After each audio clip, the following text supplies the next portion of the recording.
L'immigration, parlons-en. Nous sommes ici à l'île Saint-Denis avec des gilets jaunes de plusieurs communes du 93. Le fameux 9-3, bien placé pour parler d'immigration. Emmanuel Macron a annoncé vouloir ouvrir un débat national sur l'immigration et sur l'introduction du quota pour l'entrée des étrangers. Il s'agit en plus d'une tentative d'escamoter le débat sur l'injustice sociale et de diviser, de faire croire aux Français que la France est généreuse, voire trop généreuse, avec les pays du Sud ou du tiers-monde, et qu'on ne peut pas accueillir toute la misère du monde, comme on l'entend répéter trop souvent. C'est faux. C'est tout l'inverse. Et si M. Macron veut qu'on parle de l'immigration, il faut que tout le monde sache ceci. La France ne possède ni mine d'or, ni uranium, ni pétrole, ni café ou cacao, ni coltan, ce minerai indispensable à la fabrication des avions ou des smartphones, par exemple. Et ce n'est pas le camembert français, si bon soit-il, qui peut lui servir de monnaie d'échange pour tout ce qu'elle ne possède pas. Alors la France a recours au pillage et à l'échange inégal. Après l'esclavage et la colonisation, la France continue à voler les ressources de nombreux continents, dont l'Afrique, en leur imposant des traités aberrants, des cultures intensives pour l'exportation, source de famine pour des millions de paysans et leurs familles, et en imposant des guerres. Il faut aussi parler des fameux biocarburants présentés comme écologiques. Les biocarburants ont ruiné l'agriculture de très nombreux pays du Sud. Ils nous sont vendus comme une source d'énergie alternative propre. Mais sait-on que pour produire ces agrocarburants, on brûle des millions d'hectares de cultures agricoles, une véritable tragédie pour les petits paysans et les éleveurs, notamment en Afrique. Et la production des agrocarburants nécessite beaucoup d'eau. Il en faut 4000 litres pour obtenir ne serait-ce qu'un litre de bioéthanol. Le réservoir d'une voiture de taille moyenne fonctionnant en bioéthanol contient 50 litres. Pour fabriquer 50 litres de bioéthanol, il faut détruire 358 kg de maïs. Avec 358 kg de maïs, un enfant zambien ou mexicain vit une année entière. Même chose avec l'huile de palme utilisée pour la fabrication de agrodiesel. Au Cameroun, c'est le groupe français Bolloré qui a fait main basse sur une grande partie du palmeraie.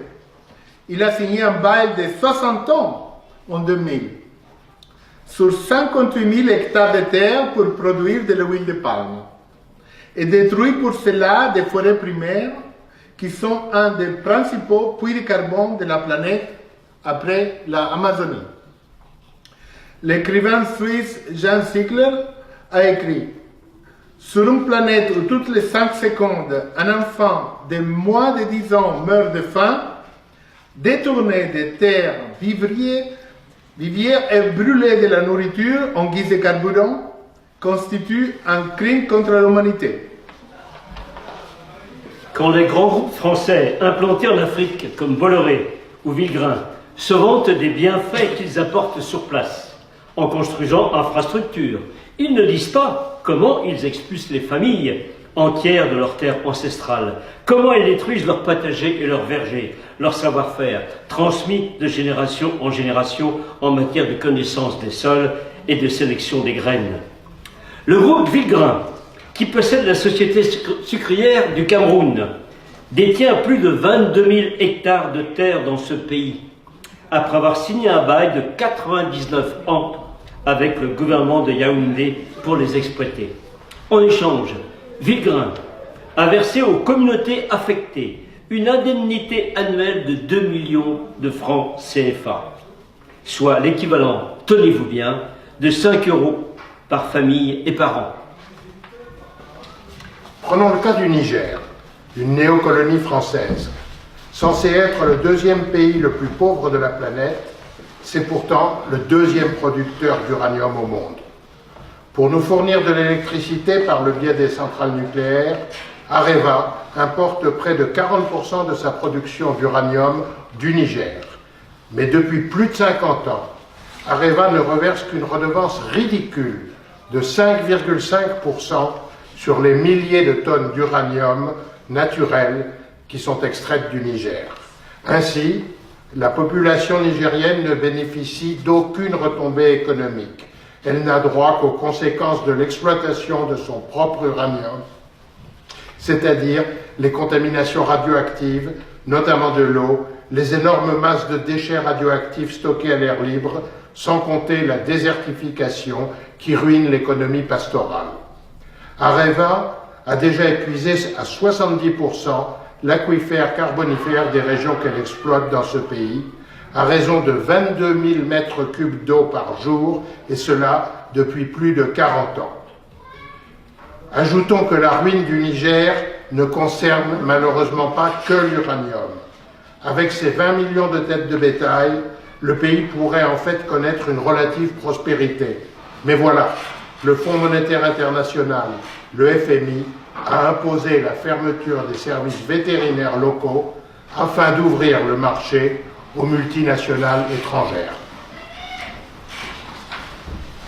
Le FMI, un organisme dont la direction est toujours assurée par l'ex-ministre de Sarkozy, Christine Lagarde, restée en poste malgré ses ennuis avec la justice française, a également imposé au Niger la destruction de ses propres stocks de céréales au nom du sacro-saint principe du libre-échange.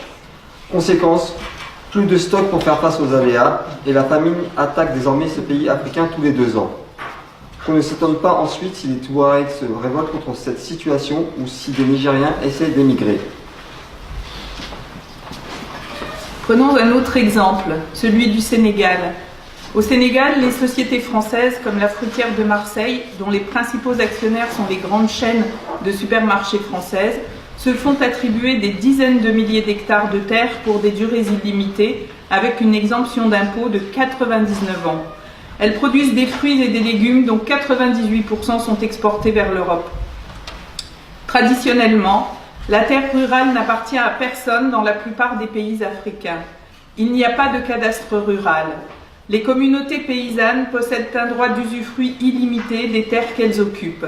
Mais par d'obscures négociations qui se déroulent à Dakar entre l'État et les multinationales françaises et étrangères, les paysans se retrouvent dépossédés de leurs terres avec la complicité de fonctionnaires sénégalais grassement récompensés.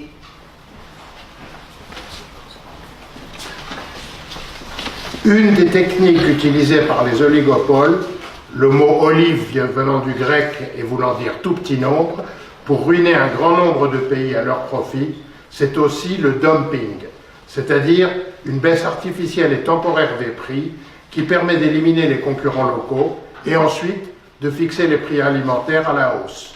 Tout ceci avec l'aide de fortes subventions de la part de l'Union européenne à nos industriels de l'agroalimentaire.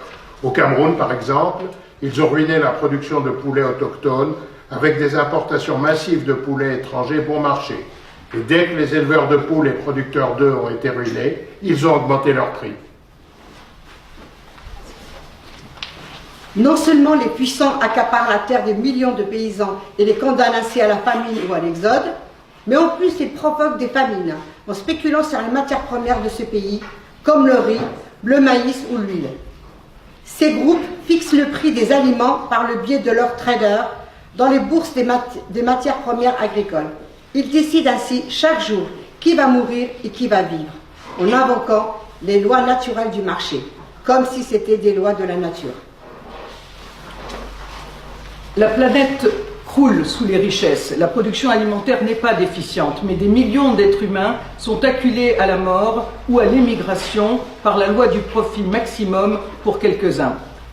Gandhi disait déjà « Le monde a assez pour satisfaire les besoins de tous, mais pas assez pour satisfaire la cupidité de tous ». Monsieur Macron pourrait-il introduire dans le débat public la possibilité d'interdire la spéculation sur les denrées alimentaires, ou bien est-ce, comme l'impôt sur la fortune, patouche? Il paraît que l'Afrique a une dette envers la France depuis son indépendance. Ceci en raison de tous les bienfaits accordés par la France pendant la colonisation. 14 pays africains sont obligés de déposer plus de 60% de leurs réserves sur un compte d'opération à la Banque de France à Paris. 10 milliards d'euros bloqués qui ne peuvent pas servir au développement de ces pays. Et l'Afrique est en plus maintenue dans l'esclavage monétaire avec le franc CFA qui lui est imposé et qui vaut 650 fois moins qu'un euro. Un beau tour de passe-passe, non ? Le franc CFA est la seule monnaie héritée d'un système colonial encore en vigueur dans le monde. Les billets sont d'ailleurs imprimés dans 2 usines françaises. Et quand ils ne se laissent pas faire, quand les coups d'État que nous fomentons ne suffisent pas, nos gouvernements détruisent leur économie et introduisent le chaos, en leur faisant la guerre sous prétexte d'ingérence humanitaire ou d'armes de destruction massive, totalement inventées par nos dirigeants. C'est le cas de l'Irak, du bombardement de sa population civile et de l'embargo économique qui a entraîné la mort de 550 000 enfants irakiens de 1996 à 2000. À cause de l'interdiction d'importation de nourriture, de médicaments et d'autres biens vitaux, sous prétexte de punir Saddam Hussein. On pourrait citer bien d'autres exemples en Afghanistan, en Libye ou en Afrique, qui ont poussé à l'émigration, cette émigration sur laquelle on propose maintenant d'instaurer des quotas. Il y a un proverbe africain qui dit « Les murs les plus puissants s'écroulent par leurs fissures ». Alors, comme le propose Jean Ziegler, provoquons-en des fissures pour interdire la spéculation boursière sur les aliments de base, la fabrication de biocarburants à partir de plantes nourricières, pour protéger les paysans qui représentent la moitié de la population mondiale contre le vol des terres et pour préserver l'agriculture vivrière. La volonté des États n'existe pas. M. Macron n'ouvrira pas le débat sur ce sujet. C'est à nous de l'imposer par la mobilisation générale au nom de la justice et de la dignité humaine et de refuser que les migrants dont les pays nous nourrissent servent de bouc émissaire.